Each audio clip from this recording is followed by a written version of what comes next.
Yo, halo! Kali ini ada konsol game retro handheld yang cakep lagi dari Trim UI. Tapi yang ini versi mini dan vertikal. Ya, ini dia Trim UI Brick. Oke, saya udah penasaran, jadi nggak usah makin dilamain, mending langsung aja di unboxing. Di dalamnya, pertama dapat micro SD dari merek SanDisk dengan kapasitas 256 GB. Terus ini dapat apaan ya? Ini kayak plat metal gitu sih, kayaknya buat ganti. Dan ini dapat semacam tombol-tombol RL yang transparan. Mungkin bonus ya, kayak plat tadi. Lanjut, dapat unit konsol gamenya. Ditaruh dulu. Nah, ini dapat tombol-tombol RL cadangan lagi ya, kayak tadi. Dengan model dan bentuk yang beda. Kalau yang ini kayaknya bawaan paket penjualannya deh. Terus ada kabel data yang nggak terlalu panjang, tapi lumayan tebel. Ini USB-A to USB Type-C. Dan dapat kertas manual penggunaan yang berbahasa Inggris sama Cina. Udah, nggak ada apa-apa lagi, jadi inilah isi box dari Trim UI Brick yang saya dapat. Oh iya, saya dapat juga pouch atau tempatnya gitu ya. Wah, lumayan nih, halus bahannya, bagus. Di sini ada tulisan Match DIY, karena unit Trim UI Brick ini saya dapat dari Match DIY, toko online dari Cina yang jual beragam konsol retro handheld. Nah, untuk harganya, Trim UI Brick ini dibanderol mulai dari 80 US dollar atau sekitar 1,3 jutaan rupiah untuk yang varian tanpa memori atau game. Buat yang minat bisa cek linknya di deskripsi ya.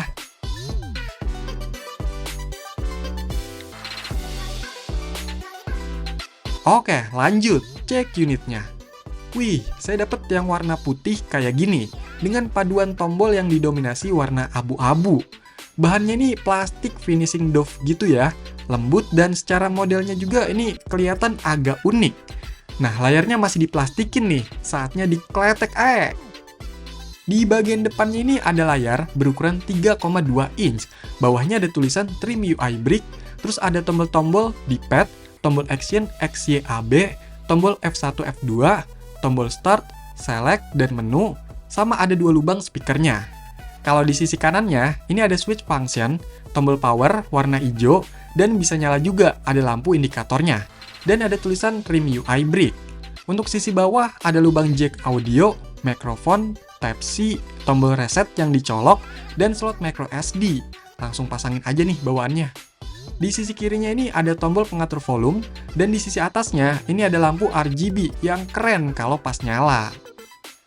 Untuk bagian belakangnya ini ada tulisan Trim UI Brick lagi, dan plat besi yang tadi itu ternyata di sini ya, buat pengganti gitu kali. Terus ada tombol R1, L1, R2, L2, dan lubang Type-C lagi. Nah, di sini ada logo Trim UI gitu ya, yang ditekstur garis-garis. Dan ada keterangan model TG3040, baterainya 3000 mAh. Ukurannya nih kerasa compact ya, nggak begitu kecil banget, dan bobotnya pun masih tergolong cukup ringan lah. Untuk bahan bodinya ini sebenarnya udah oke, solid juga, tapi kenapa ini tombol Y kok kelihatan miring ya? Dan ada beberapa garis atau finishing yang masih agak kasar. Kalau untuk modelnya ini lebih mengotak gitu, khususnya di bagian atas sudutnya lancip-lancip, berasa kayak balok atau batu bata, sesuai namanya kali ya, brick. Kalau yang bawahnya ini dibikin lebih ngebulet dan agak gendut, biar gripnya lebih nyaman. Desainnya ini menurut saya kerasa sih perpaduan antara klasik dan modernnya. Oke, coba dinyalain, semoga bisa nyala. Yes, nyala!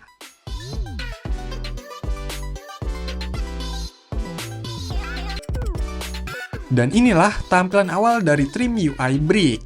Ini kayaknya udah pakai custom firmware ya, CrossMix OS v1.3.9. Tampilannya ini emang kerasa rame ya, banyak tab dan pilihan menunya.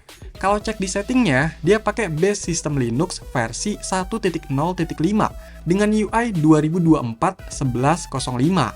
Untuk chipsetnya ini pakai Allwinner A133P, RAM-nya 1 GB, flash memory 8 GB eMMC, dan microSD bawaannya yang 256 GB tadi udah kepake sekitar 228 GB. Yang tentunya udah banyak keisi game ya, mulai dari konsol retro macam arcade, NES, Game Boy, Neo Geo, Sega, DS, PS1, sampai PSP, dan banyak banget nih pilihannya. Oke, seperti biasa, karena udah ada gamenya, jadi langsung aja gas main game.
Dari beberapa game yang saya coba, misalnya dari Game Boy, Neo Geo, PS1, Nintendo DS, ini kerasa lancar ya.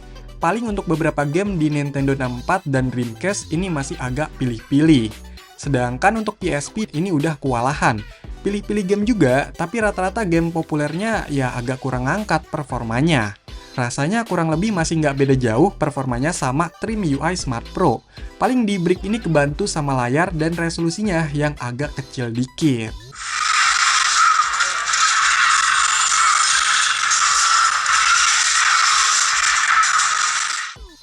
Untuk berbagai emulatornya ini rata-rata pakai RetroArch. Jadi selain ada menu dari sistem bawaan, kita juga bisa akses advance menu dari RetroArch. Jadi nggak cuma buat save dan load gamenya aja ya, tapi banyak banget hal yang bisa diakses atau diatur di sini. Terus untuk penggunaan CrossMix OS juga saya rasa cukup stabil dengan berbagai tambahan emulator buat main game.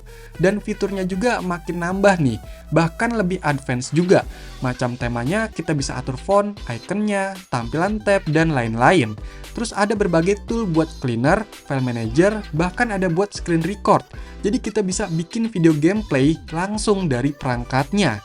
Asik kan? Gak ribet. Terus untuk network ini kan ada WiFi buat netplay atau remote PC. Tapi bisa juga untuk kebutuhan transfer data atau kontrol secara wireless. Misalnya lewat SSH, SFTP, SMB, dan sebagainya. Pokoknya ini fitur-fiturnya banyak untuk sekelas retro handheld yang pakai OS custom Linux. Ya walaupun karena ini pakai custom firmware, ada aja fitur yang belum berjalan normal, macam auto update dan terminal. Nah, kalau di Trim UI Smart Pro cuma ada switch function, di Brick ini ada dua tambahan tombol function yang bisa kita atur juga untuk apa. Misalnya atur brightness, CPU clock, LED, dan sebagainya. Jadi pas main itu nggak harus keluar dari gamenya ya. Untuk tombol-tombolnya ini modelnya clicky semua, tapi nggak yang keras gitu, masih cukup empuk. Cuma di tombol actionnya lumayan kecil dan agak renggang. Nggak tahu kenapa menurut saya kurang enak dikit.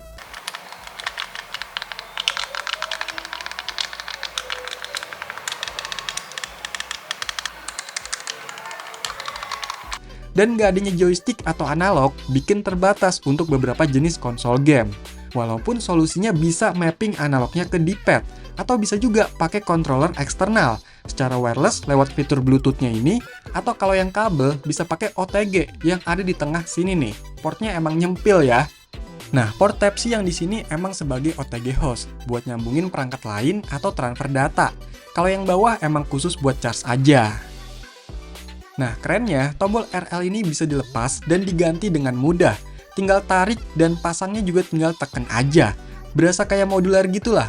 Saya ganti pakai yang transparan ini jadinya lebih cakep ya.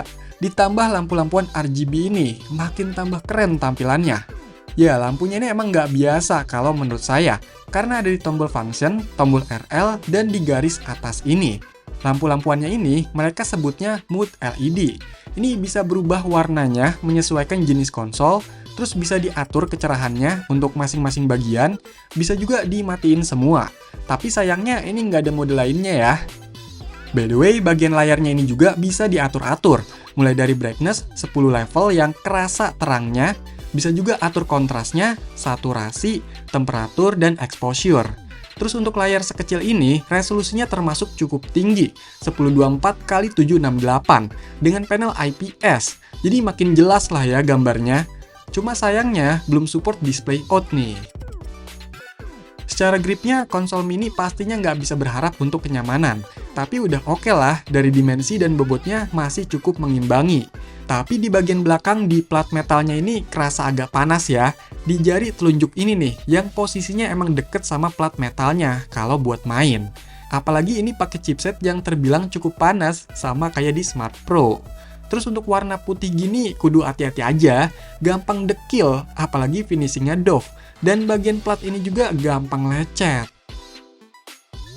Untuk speakernya, ini masih kerasa oke, udah stereo dan kenceng juga. Apalagi posisinya di depan kayak gini, jadi langsung nembak ya. Dan ini udah ada rumble atau geter-geternya gitu, jadi nambah asik lah.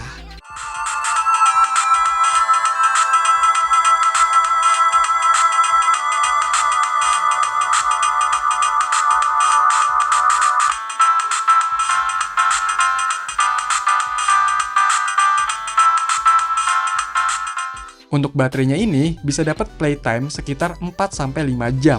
Kalau saya coba buat main game sekitar sejam dengan brightness dan suara 50%, lainnya default, buat sekelas Game Boy Advance kurangnya sekitar 15%.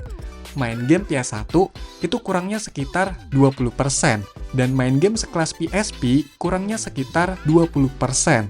Sedangkan buat ngecharge-nya itu dari 20% sampai full sekitar 1,5 jam.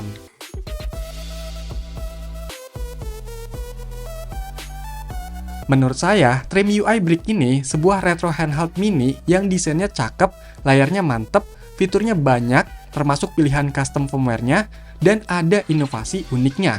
Secara speknya mungkin nggak terlalu yang spesial, tapi saya rasa cukup buat mainin game-game retro sederhana. Nggak yang kompleks gitu, karena keterbatasan tombol dan ukurannya juga.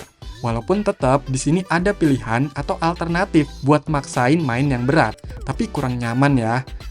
Secara harga memang lebih tinggi dibanding yang lain, tapi diberikan juga banyak hal yang nggak ada di pesaingnya. Ya, Trim UI Brick ini bisa jadi pilihan lah buat yang cari-cari retro handheld mini. Tinggal sesuaikan aja sama kebutuhannya ya. Oke, jadi itulah konsol game retro handheld mini yang tampan dan banyak fiturnya, yaitu Trim UI Brick. Silahkan dikomentarin, like, share, dan subscribe channel ini. Terima kasih.